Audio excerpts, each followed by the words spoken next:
Приветствую, и мы продолжаем. Новак Джокович, человек, навсегда записавший свое имя в историю мирового тенниса и спорта, кумир миллионов, гроза многих авторитетов, Роджер Федерер и Рафаэль Надаль знают это не понаслышке, серб, который прославил свою страну на весь мир и внес неоценимый вклад в мировой теннис.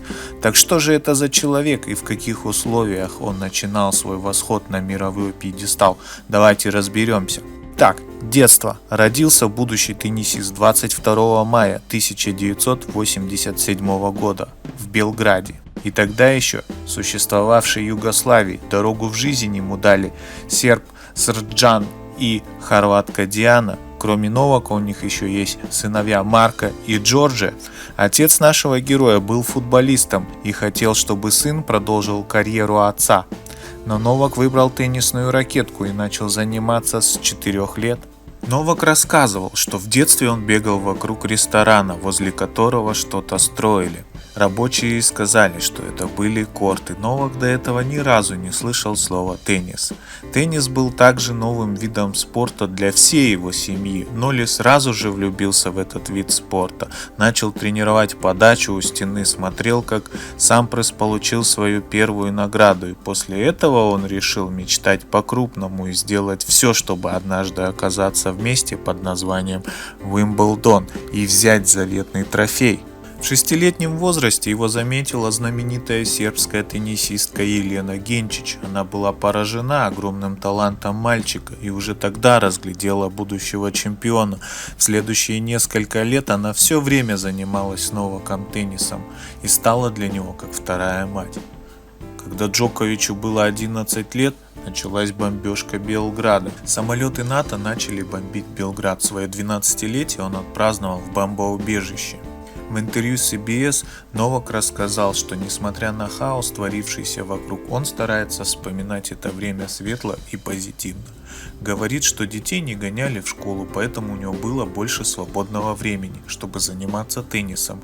Но война стоила ему 76 ночей, которые во время бомбежек ребенок провел в подвале, лишила его сна и заставила испытать страх. Что-то я задыхаюсь. Вот тебе и раз. Да уж, времена были в этой Югославии. Не позавидуешь. Аж дыхание сперло от этих всех мыслей нехороших. Ладно, немножко отвлеклись, едем дальше. Елена Генчич старалась и в это время продолжать обучение своего подопечного. Она была видной фигурой в сербском мире тенниса и с легкостью получала разрешение играть на любом корте. Поэтому постоянно искала безопасные площадки. Каждую ночь для авианалетов выбирали новый объект, так что после того, как по этому месту отбомбились, там можно было без опасений проводить тренировки. После Генчич Новака тренировала бывшая хорватская теннисистка Никола Пилич. 12-летний мальчик обучался в теннисной академии имени Пилича в Германии, куда он перевелся в сентябре 1999 года. Там подросток провел еще 4 года. После учебы начинается путь сербского теннисиста на профессиональном уровне. Он стартует на турнирах своей страны, а со временем его принимают в сборную Сербии, и с тех пор он ее прославляет на международной арене. В 2005 году Джокович дебютирует на турнире из серии «Большого шлема». В этом году Новак начал сотрудничать с тренером Марианом Вайдой, с кем сотрудничает и по сей день. Принимал участие в разных серьезных турнирах и попал в первую сотню мирового рейтинга. Закончил год Ноли победой над Мариано Пуэрто, 9-й ракеткой мира на тот момент. С 2006 года начинаются победы Джоковича на турнирах ATP, сначала в Амерсфорте, затем в Меце. Теннисист получает награду «Прорыв года» и впервые занимает 16 место в мировом рейтинге. Дальше победы 19-летнего серба над разными соперниками на разных турнирах поднимают его в первую десятку мирового рейтинга. В 2008 году Джокович в Мельбурне на Australian Open добился исторической победы на пути в финал. Он не отдал ни единого сета своим противникам, заодно став самым молодым игроком, выходившим в полуфинал всех 4 мейджеров. В финале наш герой поиздевался над Роджером Федерером и навсегда перешел из разряда перспективных фаворитов любых соревнований, в каких принимал участие. Так, ну что, немножечко давайте поговорим об этом Australian Open 2008 года. Джокович 3 легких матча и вышел в 1/8 финала, вторую неделю. Ему повезло, что Федерер с Типсаревичем бились 5 сетов. Батя выиграл со счетом 10-8. А с Тощим должен был катать Хьюит, который в свою очередь играл с Багдасисом 4 часа 43 минуты. И выиграл там с 5-го матчбола кое-как, еле как, то есть он уже был, можно сказать, труп. И Джокер его легко обыграл, так как все силы Лейтон оставил Маркасу. За выход в финал играл с Батей и выиграл со счетом 7-5, 6-3, 7-6. Тогда родители его сказали: «Мама, как говорится, король умер, да здравствует король». Когда он в прошлый раз играл на US Open, мой муж сказал, это последний раз, когда он выигрывает у Новака, потому что Новак набирал очки, пользуясь оружием Федерера. Отец сказал Новаку, что он настолько зрелый, что может побеждать как Федерер. И Диана была уверена, что Австралия станет первым из многих больших шлемов Новака, и что со временем ее сын будет первым в рейтинге. Ну и в финале он должен был Новак Джокович играть с Жапастом, Жол Вилфред Цонга, главное французское открытие того года. Был на тот момент он 38-й ракеткой мира, и выиграл его Джокович 3-1 со счетом 4-6. 6-4, 6-3, 7-6. Особенности, сделавшие Новака чемпионом. Новак Джокович – универсальный игрок, умеющий играть на всех покрытиях. У него хорошая подача, процент попадания первым мячом один из лучших в мире. Бэкхенд мощный, играет в атакующем стиле. Это очень быстрый теннисист, всегда с планом на игру и легко подстраивается под манеру игры соперника. Стартовой скорости Джокера могут позавидовать многие спортсмены, а еще он обладает сильнейшим атакующим одноручным бэкхендом. Также нужно отметить, что у Джоковича большой арсенал приемов и чемпионский характер. Заметно, что он отлично настраивается на финальные матчи и может сильно прибавить в нужный момент. После выигрыша на одном из мастерсов теннисный тренер Ник Балатьери назвал нашего Джоковича наиболее совершенным игроком всех времен. У него есть удар, форхенд, подача, вторая подача, движение, психология. И он играет одинаково хорошо на всех покрытиях. Но стоит и отметить слабую сторону нашего героя. Это физическую выносливость. Если вы помните, в подкасте я говорил о том, что проблемы с дыханием были. Так вот, добрались наконец-то до истины. Пора узнать, что же все-таки способствует этому. Ну а проблема его является это аллергия. Еще в юном возрасте, во время выступления на турнире из серии Челленджер, Новаку стало плохо. Оказалось, что он отреагировал на котовник, растущий рядом с кортом. Особенно тяжело ему даются игры на грунтовых кортах. Так в 2010 году было сильное обострение аллергии, из-за чего Джокович пропустил некоторые турниры. Иногда Джоковичу не хватало сил, чтобы добить соперника и вырвать победу. Если матч затягивался, серб чувствует усталость и не может сосредоточиться на мяче. Сам же Джокович раскрывает свой секрет. Я люблю одну цитату о том, что граница существует только у нас в голове. Если вы будете использовать свое воображение, ваши возможности станут безграничны. Я стараюсь мыслить именно так, в своем воображении.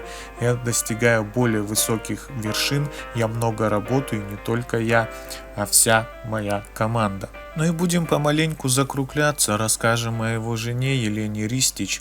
Пара начала встречаться еще в далеком 2005 году, но ничего не предвещало этому союзу стать таким сильным. Новак ездил по турнирам. Елена поступила в Миланский университет Луиджи Бакони, считающегося одним из лучших в мире в сфере экономики и бизнеса. Пара встречалась долгие годы, и их любовь вылилась в союз только в 2014 году.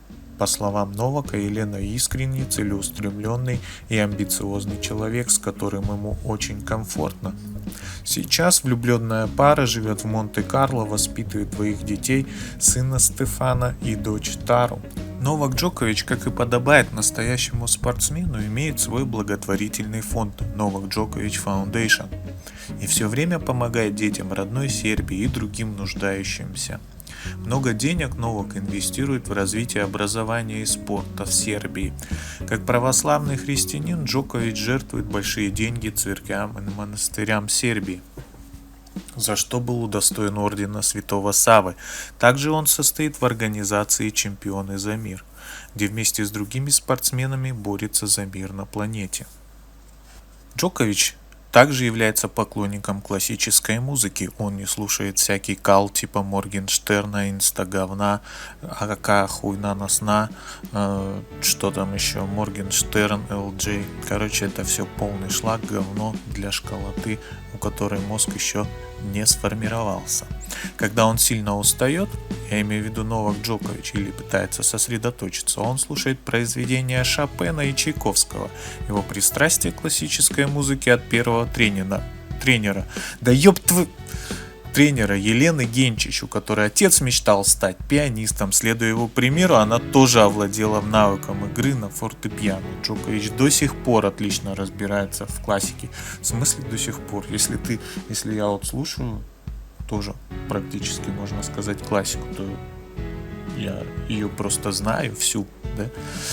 Вот, ну ладно, едем дальше. Часто обращается к ней, чтобы привести свои мысли в порядок. К этой музыке. Также Джокович полиглот. Его теннисная мама, так называл Елену Генчич, Джокович верила, что у него большое теннисное будущее, ему часто придется выступать и садиться за стол, где будут не только нож, одна вилка и один бокал, поэтому она считала, что нужно научить Джоковича не только хорошему удару слева, но и учила его быть любезным, дипломатичным, а также наняла ему репетиторов по иностранным языкам. На сегодняшний день Джокович помимо родного сербского в совершенстве владеет английским, немецким, французским и итальянским языками. Так, ну что, практически обо всем мы уже сказали, да? Джокович также является автором книги «Вкус победы». Он является, если вы знаете, ярым фанатом здорового питания, где пишет о своей диете и говорит о том, что именно эта диета сделала его игроком номер один. Также, как вы все знаете, у Новака Джоковича отличное чувство юмора. И начало его фамилии Джок, да? Типа как шутка переводится. Также делал пародии, да, знаете, на Рафаэля Надаля, Шарапову, Родика, Федерера, за которые получил как раз таки это прозвище. Ну что, титулы, да, титулы, много титулов, 20 шлемов, проиграл Олимпиаду, о ней я с вами разговаривал. Ну что, будем посмотреть, возьмет он этот 20-й шлем, точнее 21-й, и в сезоне все соберет или нет. Пишите свои комментарии, что вы думаете по этому поводу. Ну а время покажет, ждать осталось совсем недолго. До новых встреч. Также можете написать, о ком еще можно поговорить. О тех, кто брал большие шлема. Там у нас кто? Энди Маррей, Стэн Вавринка, Дель Потро есть даже один шлемчик. Всем спасибо, до новых встреч.